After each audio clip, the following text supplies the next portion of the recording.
Este video es patrocinado por Yadpa, donde cada libro es un mundo nuevo. Escuela Sabática Like presenta la serie Daniel. Lección 7. Del foso de los leones al foso del ángel.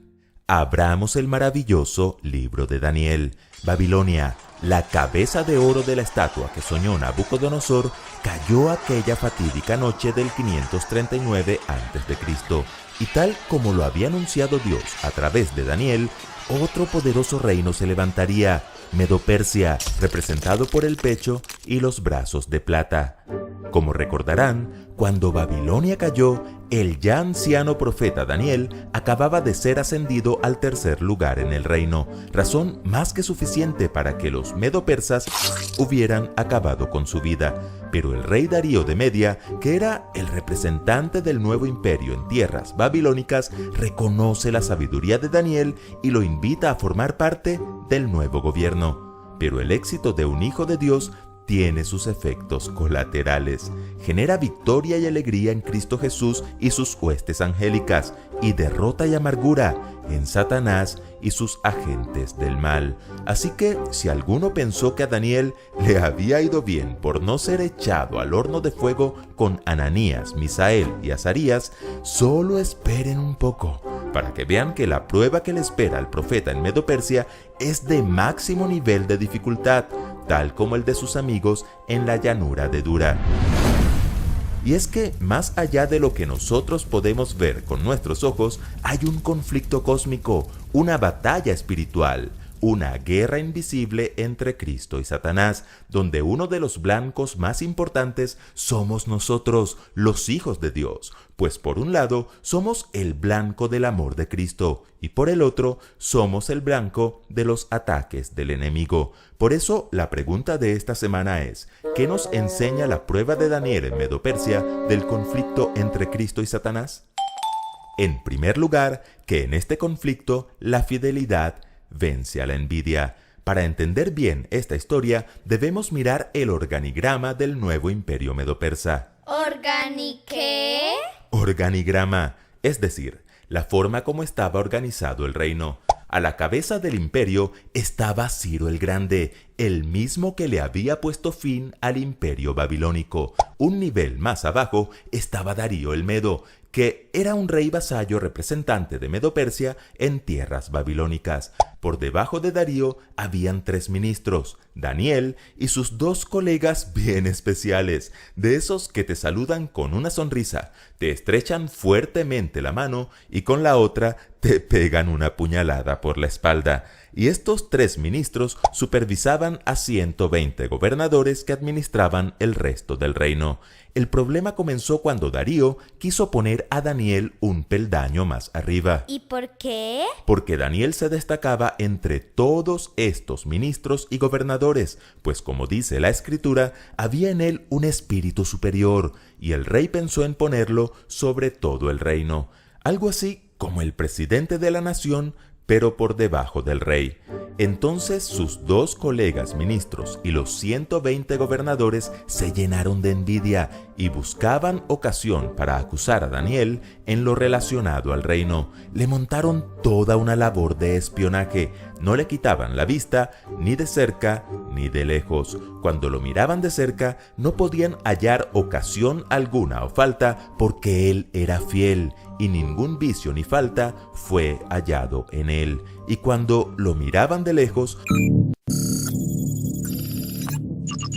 solo lo podían ver orando a Dios con las ventanas abiertas. Entonces estos hombres dijeron: No hallaremos contra este Daniel ocasión alguna para acusarle, si no la hallamos contra él en relación con la ley de su Dios. Así que estos malvados idearon un macabro plan para destruir al profeta Daniel.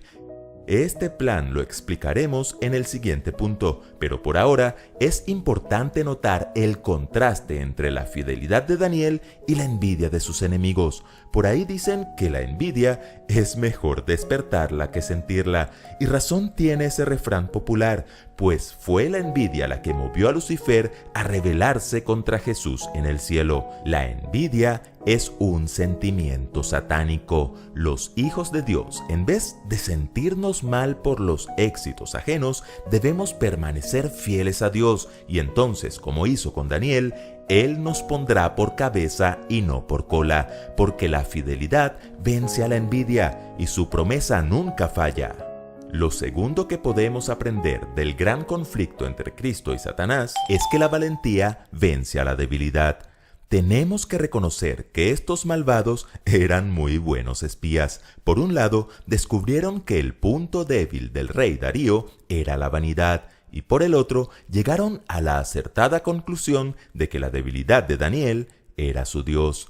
Por cierto, qué hermoso sería que nuestra debilidad fuera Dios, que prefiriéramos leer la Biblia antes que leer memes en Facebook, que prefiriéramos ir a la iglesia que a un partido de fútbol, o que prefiriéramos hablar con Dios a través de la oración que pasarnos todo el día chateando.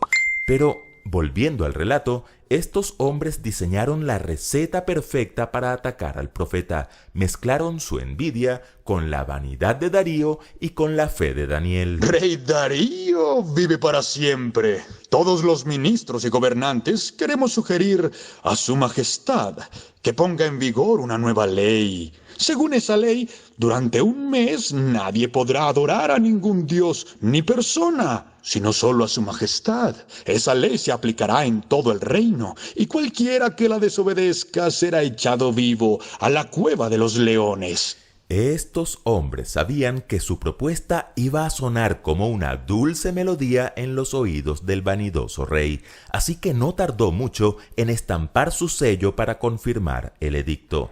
No podemos negar que el perverso plan era un plan exitoso. Ahora solo faltaba observar a Daniel a ver si éste era capaz de seguir orando con las ventanas abiertas, es decir, si se mantenía recto como un lápiz o si se doblaba como una plastilina. Pero él podía cerrar las ventanas. ¡Claro! Y así nadie lo veía. Tienen razón, pero Daniel sabía que la valentía vence a la debilidad. Así que Daniel se fue a su casa, subió a su dormitorio cuyas ventanas se abrían en dirección a Jerusalén, y allí se arrodilló y se puso a orar y a alabar a Dios, pues tenía por costumbre orar 3 veces al día. Ahora los espías malvados tenían suficiente evidencia para acusar al profeta delante del rey. Le recordaron el decreto, y cuando el rey les confirmó que el edicto seguía en pie, lanzaron su estocada final. Pues Daniel, que es uno de los exiliados de Judá, no toma en cuenta a su majestad ni al decreto que ha promulgado. Todavía sigue orando a su Dios 3 veces al día. Cuando el rey escuchó esto, se deprimió mucho y se propuso salvar a Daniel porque lo apreciaba y admiraba. Así que durante todo el día buscó la forma de salvarlo, pero aquellos hombres rodearon al rey y lo presionaron. No olvide, su majestad, que según la ley de los medos y los persas, ningún decreto ni edicto emitido por el rey puede ser derogado. Entonces el rey dio la orden de arrojar a Daniel en el foso de los leones. La debilidad de Darío contrasta notablemente con la valentía de Daniel, pues la vanidad se centra en el yo, mientras que Daniel le dio más importancia a Dios que a su propia vida, pues confiaba en las promesas de Dios. Y en tercer lugar, que el bien vence al mal. Hasta aquí, la conspiración contra Daniel había sido todo un éxito. Los malvados se salieron con la suya, y no haríamos mal en suponer que ya estaban celebrando su victoria. Daniel fue arrojado al foso de los leones, y el rey Darío le dijo unas palabras que dicen mucho acerca del testimonio del profeta. El Dios tuyo, a quien tú continuamente sirves, Él te libre. Daniel necesitaba un milagro, y a Dios le encantan los milagros. De hecho, el Señor es especialista en intervenir en favor de sus hijos en los momentos más dramáticos. Y el escenario para Daniel en este punto de la historia sí que era dramático. Encerrado dentro de una cueva junto a un montón de leones hambrientos. Estos leones son un símbolo del diablo, quien, como dice la Escritura, como león rugiente, anda alrededor nuestro buscando a quien devorar. Pero por fuerte y despiadado que sea ese león, Jesús se nos presenta en la Escritura como un león mucho más poderoso. El león de la tribu de Judá se hizo presente en aquel lugar e hizo aparecer a esos depredadores salvajes como unos tiernos gatitos. A la mañana siguiente, Darío se acercó al foso y preguntó: Daniel, siervo del Dios viviente, el Dios tuyo, ¿te ha podido librar de los leones? Oh rey, vive para siempre. Mi Dios envió su ángel, el cual cerró la boca de los leones para que no me hiciesen daño, porque ante él fui hallado inocente. Hubo fiesta en el cielo, hubo fiesta en el corazón de Daniel, y hubo fiesta en el corazón del rey, quien prorrumpió en alabanzas hacia el Todopoderoso.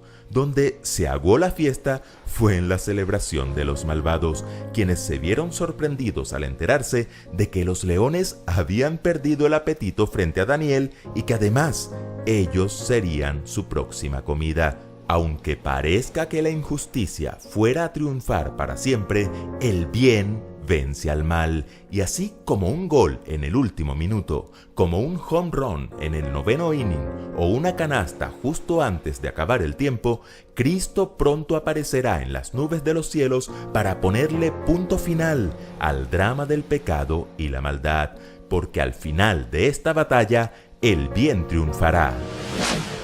Escuela Sabática Like les invita a seguir estudiando juntos esta serie titulada Daniel. Si quieres crecer más en el conocimiento bíblico de Daniel y Apocalipsis, adquiere la nueva edición de Dios Revela el Futuro, los dos clásicos tomos de la literatura adventista escritos por Mervyn Maxwell que no pueden faltar en tu biblioteca. Dios Revela el Futuro. Adquiérelos en IATPA Librería. Visita tu librería más cercana. Recuerden que juntos podemos crecer más.